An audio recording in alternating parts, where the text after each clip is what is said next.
Абай Құнанбайұлы. Өлең сөздің патшасы сөз сарасы. Өлең сөздің патшасы сөз сарасы, қиыннан қиыстырар ел данасы.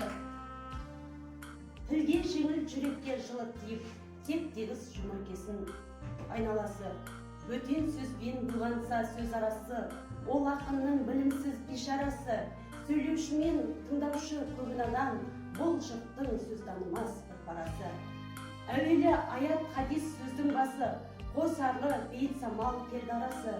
Қисыны мен қызықты болмаса сөз, не айтсын пайғамбар мен оның Алласы. Мешіттің құтбы оқыған ғұламасы, мінәжат уәлилердің зарналасы. Бір сөзін бір сөзіне қиыстырар, әрбері келгенше өз шамасы. Назарларыңызға рахмет. Мен бұл эстафетаны химия пәнінің мұғалімі Айдана Қуанышқызына ұсынамын.